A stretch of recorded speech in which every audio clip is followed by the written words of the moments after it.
नमस्कार मंडळी, आपल्या सगळ्यांचं आपल्या चॅनलवर खूप खूप स्वागत।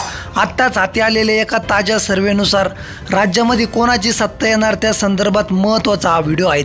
शेवटपर्यंत फक्त व्हिडिओ बघा। कोणत्या पक्षाला किती जागा मिळणार, कोण होणार मुख्यमंत्री, तसंच महाविकास आघाडी की महायुती यापैकी कोणाचं सरकार स्थापन होणार, सर्व अंदाजपूर्वक माहिती। तर अशाच माहितीसाठी व राजकीय बातम्यांसाठी आपल्या चॅनलला सबस्क्राईब करून घ्या।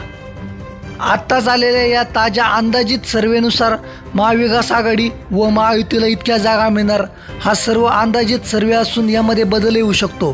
तर महायुतीतील प्रथम जो पक्ष आहे भाजप, तर भाजपला मागच्या वेळी 105 जागा महाराष्ट्रामध्ये मिळाल्या होत्या।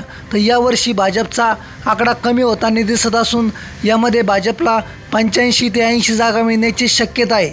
त्यानंतर महायुतीतील दुसरा पक्ष शिंदे गट यांना 35 ते 40 जागा मिळण्याची शक्यता वर्तवली जात आहे। त्यानंतर महायुतीतील तिसरा पक्ष अजित पवार गट यांना 25 ते 30 जागा मिळण्याची शक्यता वर्तवली जात असून हा सर्व अंदाज आहे, यामध्ये बदलही होऊ शकतो। त्यानंतर आपण आता महाविकास आघाडीचं गणित बघूया। तर महाविकास आघाडीतील जो शरद पवार गट आहेत त्याला साधारणतः तरी 60 ते 65 जागा मिळण्याची शक्यता वर्तवली जात आहे।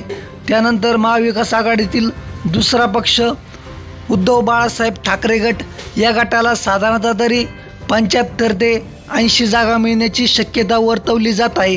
त्यानंतर महाविकास आघाडीतील तिसरा आणि महत्त्वाचा पक्ष काँग्रेस, याला आता यावेळी जास्त लीड मिळत असून साधारणतः तरी 70 ते 75 जागा मिळण्याची काँग्रेसलाही शक्यता असून यावेळी साधारणतः तरी म्हटलं महायुतीला 140 ते 160 दरम्यान जागा मिळण्याची शक्यता वर्तवली जात आहे। तसंच महाविकास आघाडीला या निवडणुकीमध्ये साधारणतः तरी 150 ते 170 जागा मिळण्याची शक्यता आहे। त्यामुळे कोणत्याही पार्टीचं सरकार येऊ शकतं।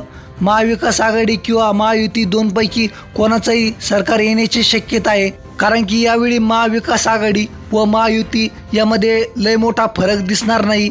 जागेमध्ये सारख्या जागा येण्याची शक्यता आहे। त्यामुळे ऐनवेळी कोणाचं सरकार स्थापन होतं त्याकडे सर्व महाराष्ट्राचं लक्ष असून मुख्यमंत्री कोण होणार त्याकडे सुद्धा लक्ष आहेत।